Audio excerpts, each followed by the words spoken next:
The real estate news industry has been a collection of clickbait with very little thoughtful or intellectual material. Now, I can't remember how many times I've started this email with that line or something related to it, but I'm just furious this week. I have to tell you, as I prepare every week, I collect different stories, and I just saw one that just really summarized how off the industry is, the real estate news industry, and why we're not being served right.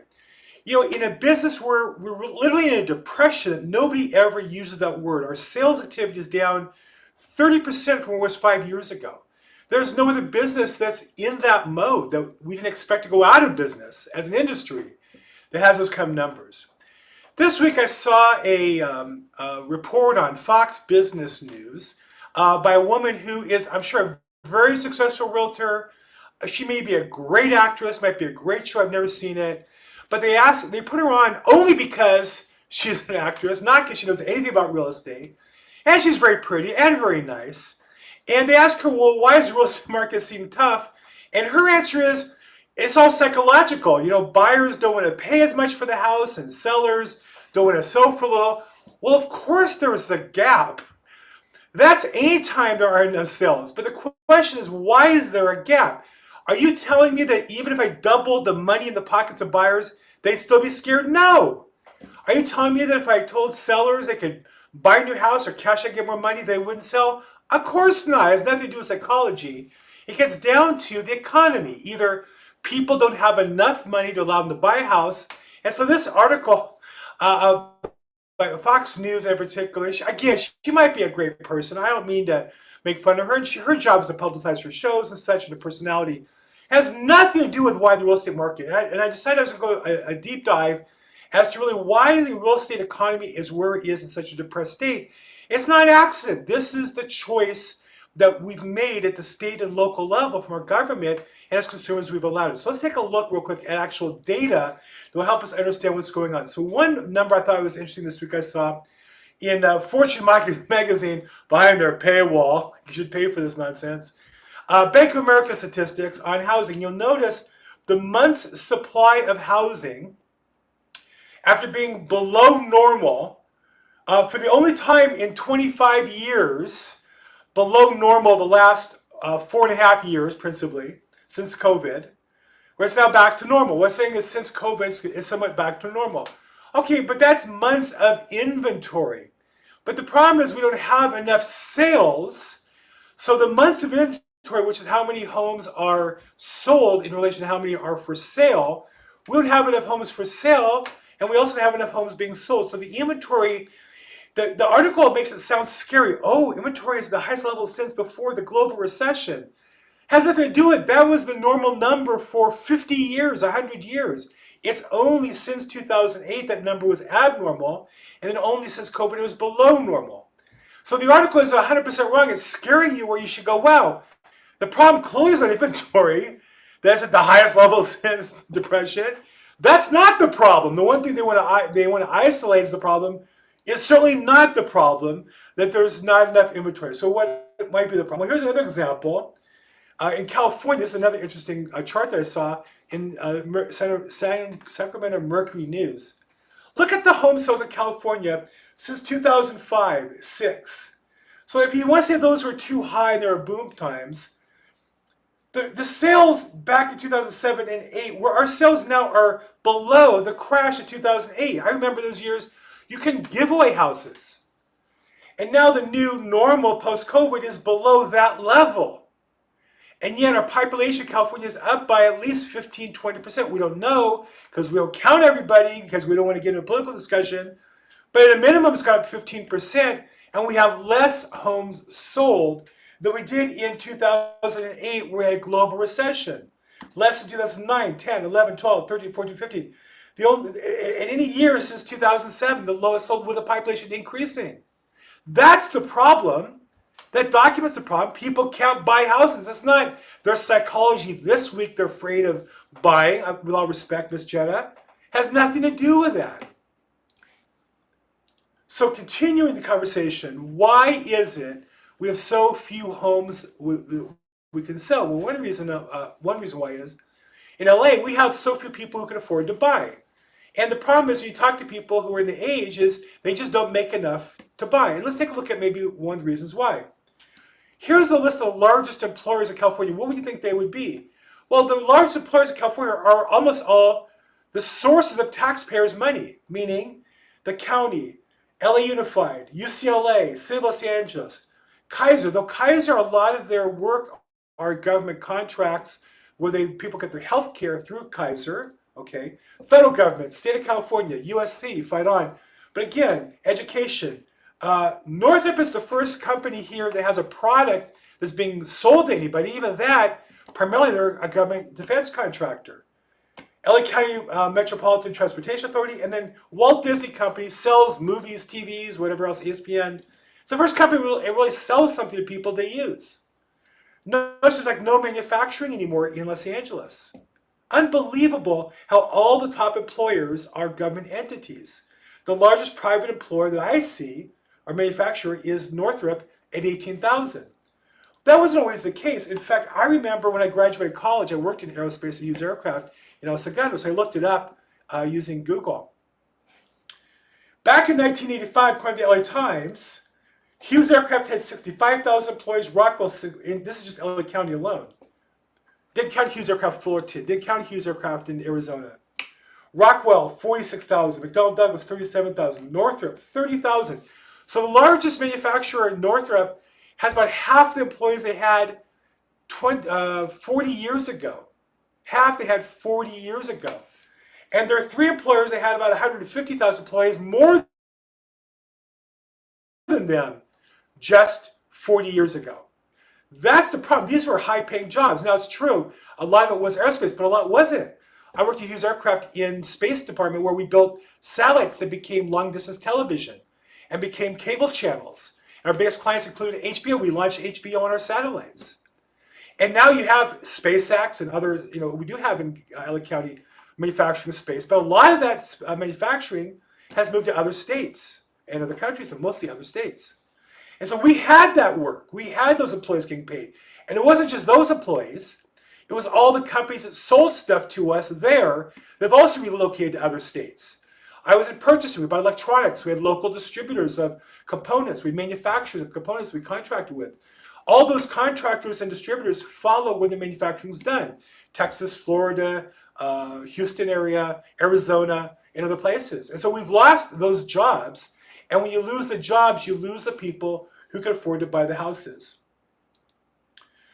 I went on CoStar, which is a commercial real estate website primarily, and multifamily, mostly commercial. And I was shocked to see the list of top list of top articles that they talk about. And I'll show that to you real quick. Let me see if I can pull this up. For some reason, my sharing isn't working properly, but let's see if we can find it somewhere else. Share screen, a window. Where is it? Here we go. Okay. You'll notice this is the headline article page. Look how many articles have to do with government agencies. You have Southern California C rolls out robots to wrap up ADA compliance. Not robots to serve customers, not robots to manufacture, not robots to distribute, robots to comply with the complex government regulations that are driving businesses out of our state.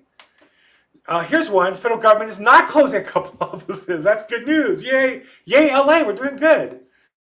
Largest student housing complex bought by California Poly Pomona. Good school, but there used to be private enterprise that bought these properties. Now they're almost all government-related entities. Senior housing in Hollywood. Again, a large component of that is low income and with government financing. Law firm expansion. That would be a good sign, you might think, but when you look a little closer, it's a law firm that specializes in suing employers using regulations in California to drive employers out of California. So they signed a big office and they're moving in and hiring people. I guess that's good news for the remaining lawyers, bad news for the employers. And here's Southern California nonprofit relocates to this beautiful tower in Glendale. So there's this beautiful tower, and the people who can afford to move in is a nonprofit.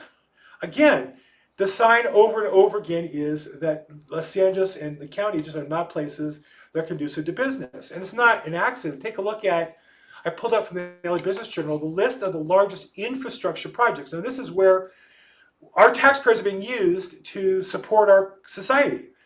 And we don't have enough water. We don't have enough water reservoirs to build more houses. We were told. You might think we build more reservoirs. Traffic's terrible, drives people away. You might think we're building more housing. More roads. No, no. You look at the list. Here's the list from the LA Business Journal of top projects in Los Angeles County.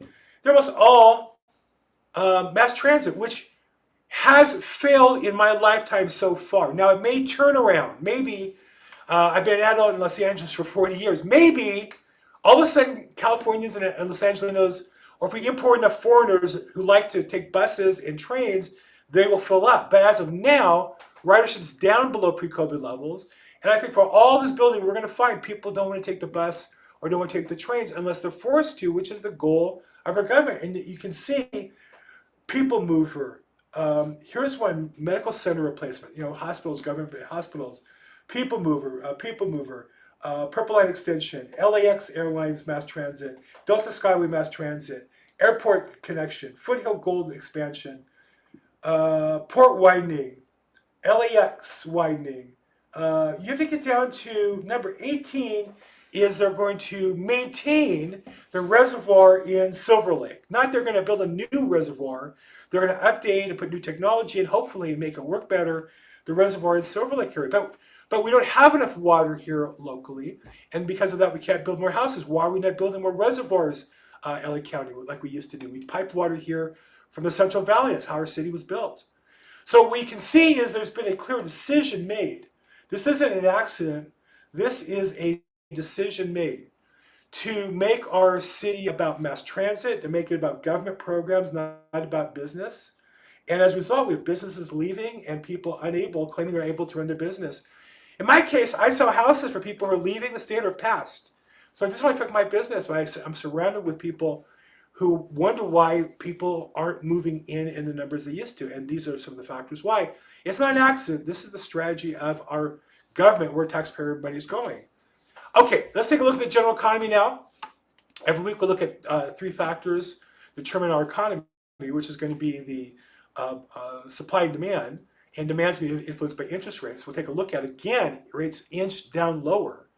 And for all the talk and scare about tariffs and what they would do to inflation, blah, blah, blah, interest rates continue their slow march down. And they're the lowest they've been year to date, close at 6.50. We expect some rate cuts.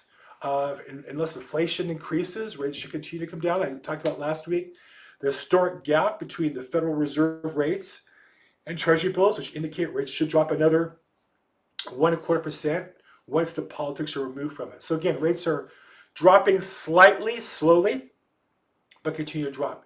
Inventory continues to drop.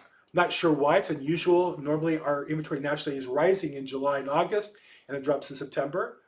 You can see we have not nearly enough homes for sale. Of course, it refreshes, so I touch it. You can see our numbers of homes for sale is below the pandemic level and be the lowest in history. We do not have enough homes built in America for our population.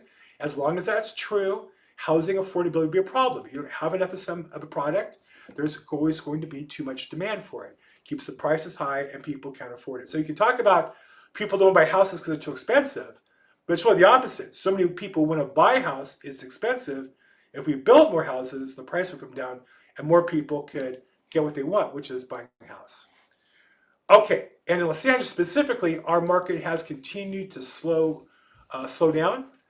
Using Altos research, we're getting closer and closer to a balanced market. We've been a strong seller's market. This number used to be as high as 43. We're now down to a 34. 30 would be a balanced market. So we're slightly 10% to the seller side. This is the lowest reading since COVID. And I see that in the market overall in terms of softening demand, not absence of demand. There's still not enough homes on the market. And it's a good time for buyers, a combination of a little more inventory and lower rates, a good time for them to shop. Sharpen your pencil, get out there and find what you're looking for. So, but again, softening market in Los Angeles, not slow, but softening. Okay. So here's a story that I saw in the news, and I guess I'm just aching. My goal in life was to be a sportscaster when I was a kid, and I never got there.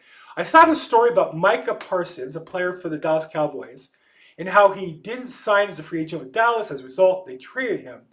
And if you're a football fan, it's an interesting story. If you're not a football fan, you might say, well, Bill, how does this relate to real estate? Does it relate to, is this just your opportunity to bash the hated Dallas Cowboys?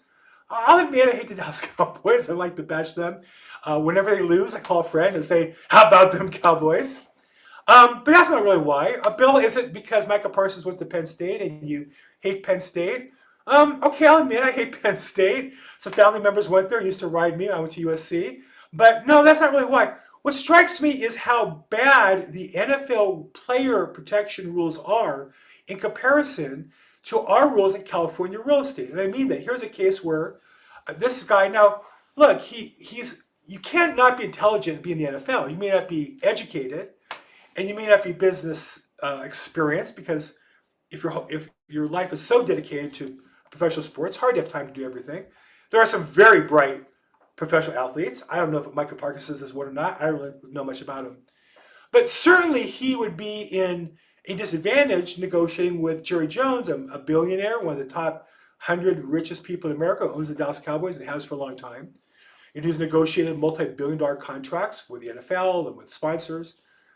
And it's interesting, though, the two facts I'm going to bring out of the story that relate to real estate are, this could never have happened in California real estate. Why? Number one, in California real estate, all contracts must be in writing. The heart of this story is that the player talked to the owner, they had some sort of a discussion. Was that a negotiation? Was it not a negotiation? Did they agree? Did they not agree? Is he going back on his word? That's all debatable. But what's not debatable is you couldn't do that in California real estate. You would have to put it on a piece of paper. Usually we use our own forms and contracts, but even at a minimum, some piece of paper. So there'd be a record of what both parties said, number one. Number two, in California real estate, principals can't talk to each other unless they disclose that's what they're doing. If I was to sell property directly to a buyer, particularly since I am an agent, I would have to disclose to the buyer, you're going forward without any representation, and B, I'm not representing you. And you might have thought that Jerry Jones, a billionaire, now he's a smart guy, sly as a fox. So this might all be for the publicity. Maybe he decided he didn't want this player, and this is the way to generate publicity. I don't know. But you might think to protect his image, he might have said to him early on, hey, do you have an agent or not? If you do, I should be talking to him, not you directly. Why? Because that protects the owner, in this case, the principal, as well as the player, or in my case, it protects the agent and the customer. If the customer knows they're being represented and signs that, great. If they know they're not being represented and signs that, okay, that's fair.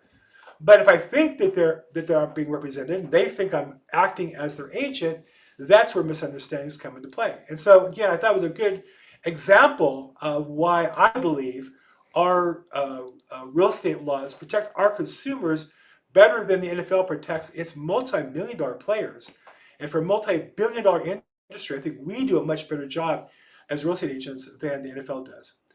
Okay, back to real estate news. That wasn't really a real estate news article. I just made it one. One of the worst sources of information, sounds so authoritative, is Consumer Affairs.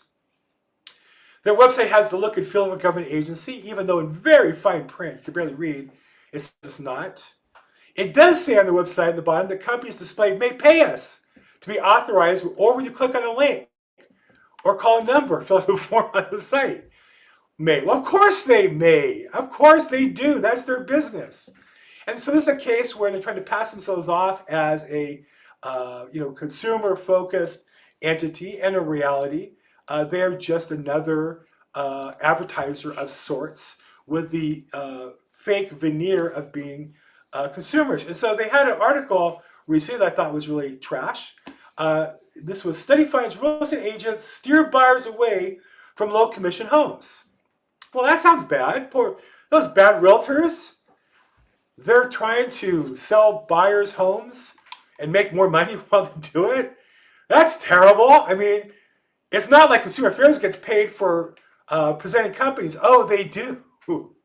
They get paid for those that they represent, and they don't get paid for ones they don't represent. No different. But what I found fascinating was that it makes it sound like a study. In this case, study finds, sounds very authoritative. But what the study did find was that homes that had commissions lower than the market average got lower showings, got lower activity, and ultimately sold for less. Now you can say that's bad, but I think there's two other factors going on here. One is, in my experience, uh, buyers agents. I don't show houses because it's not a good business. You show people 5, 10, 20 houses before they buy one sometimes, or they might buy with another agent because the listing agent will try to force them to buy with them.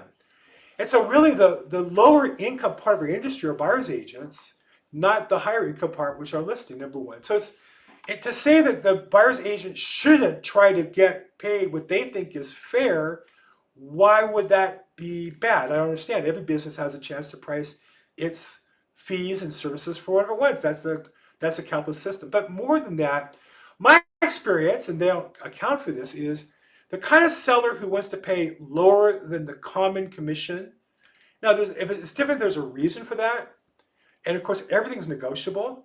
But in my experience, the sellers who want to pay less than the market price, the most common price, the generally accepted, or where the fat middle is of the price, are the same sellers who want to list their house for more because that's the price they want, not because that's what the house is worth. And so sellers often think they set the price, and it's true they set the list price. But at the end of the day, the price is what a buyer is willing to pay. One buyer and the seller agree on and close the transaction at. And sellers mistakenly think if they list it high, they're going to necessarily get more. And while if they hold to their price, sometimes in a rising market they will, in a declining market they won't. And similarly, just by lowering the commission, you are going to discourage some agents who want to get paid. And more importantly, some agents like me will look at that and say the seller's probably stingy, and similarly, they're priced high and may not want to negotiate. So again, I think it's very convenient for consumer affairs. Why? Because they list other companies that they call discount commissions, or rebate you some of the commission dollars, and those are the ones that pay the money for filling out the forms and all that stuff. So again, I think the whole thing is kind of obvious at this point. Okay, in the news, I saw two articles I thought were contradictory, and I'm going to kind of explain what I think is going on between the two of them. Number one is, there was an article in Realtor.com, home foreclosures soar nationally. These two states are hit the hardest, and those two states were Florida and Nevada. And then there's another article that seems to be contradictory, which is that Fannie and Freddie's single-family serious delinquency rates are unchanged, and in fact are slightly below the pandemic level. And so what has happened is, while foreclosures are a very small part of the overall market, there are a larger number, particularly in Florida and Nevada, where two things are true. One, both had tremendous run-ups in value. The housing prices got inflated, and people still bought them with low down payments. Therefore, when the prices corrected, went down 10, 15%, that exceeds their down payment, and they have the right to walk away from the house and give it back. It's really interesting that we treat foreclosures as some sort of mark of X on the forehead of consumers, and yet we have all kinds of companies that have filed for bankruptcy. We have laws to protect consumers. If you buy a house with a purchase money loan, in most cases, and the house goes down in value, you can walk away in that foreclosure, and they can't attach the loss to your other assets as long as you weren't fraudulent about it. And we watch businesses do this. Bank of America went bankrupt. The Bank of America now is not the same Bank of America. Wells Fargo went bankrupt, not the same company that was there before. We watch companies file bankruptcy, and we don't think boo about it. But consumers are stigmatized. And I would say if you bought a house in Nevada and put 3% down, and the house went down 15, 20%, why not walk away from it and regroup and buy a house again 3-5 years? I think that there's a real stigma against that, and I feel like it's a good business decision. People get stuck in situations that don't make sense. But more importantly, nationally overall, credit's good. We have these two spots in particular, Nevada and Las Vegas, where the Las Vegas economy, on the Strip, I think gaming is down 25% year over year. So they're having a tough time in their economy. And in Florida, it ran up so much, that it's likely to get back some of that appreciation. And as a result, buyers are kind of caught in that squeeze in the middle there. So I think that's really what's going on. It's not that overall the economy is bad. This is the last I wanted to talk about today, which is Fortune magazine. How not to commit a fortune. The housing market is no longer a wealth-building engine as home prices continue to slump. Okay, how many ways is this wrong? Number one, I'll say to you, if you click on it, it takes you to the paywall. It's written to get you to do that. Housing prices aren't slumping. Housing prices year over year are up 1% nationally. In some markets are down, some markets are up. More markets are down than up, but overall the market has gone up about 1%. So I wouldn't call that a slump. To me, a slump sounds like a 5 or 10% drop. It sounds like 2008 numbers, number one. Number two, if your house went up 1% and you put down, let's say, only 3% of the down payment, and you borrowed 97%, then in some regards, your 1% rise in value is the same as a 33% increase in appreciation on your down payment money. Now, it's true, you have expenses, and you have a mortgage, you have to be able to afford to live in the house and pay the taxes and all that. But all things equal, as a wealth building tool, two things are true about that appreciation. One, it's leveraged if you put a small down payment down. If you put down a 10% down payment, a 1% rise in sales price is like a 10% rise in your return on your money. I have money that I'm investing right now. I have a lot of money in a money market getting 4%. So 10% is better than 4%. And second, real estate has always been a long-term play. And it's also been a great tax strategy because you can take profits from one house and in many cases push it into the next house, whether it be deferred taxes on rental properties or exclusions on primary residences. And so to say, I don't know who Jason Ma is, that's no longer a wealth building engine, put up some data, man. Put up some numbers. But this is Fortune magazine. This is an expensive magazine. This is an online service that wants you to pay for it. And this is the junk they're putting out. What's the alternative? Are you saying people can't build wealth? Are you saying people should give up on wealth? Which is really what Fortune's doing. It wants the middle class and lower to give up so the wealthy, the people who subscribe to the magazine, can make all the money. That's really their goal here. And that's what writers like Jason Ma promote, whether he knows it or not. But what is the alternative for wealth building if not houses? And at the end of the day, real estate, people's primary residence in America has been the best, and I think continues to be, as long as you can afford the house you're living in, the best wealth building tool available to the average American. Maybe out of reach of the average American today, as we talked about, but worth the effort, raising your income, lowering expenses to get out of that. Okay, what do you think? You like this? Disagree? Agree? Subscribe if you like this material regularly. Like it if you like it. Give me some comments in the background. As always, make today your best day ever. Thanks so much.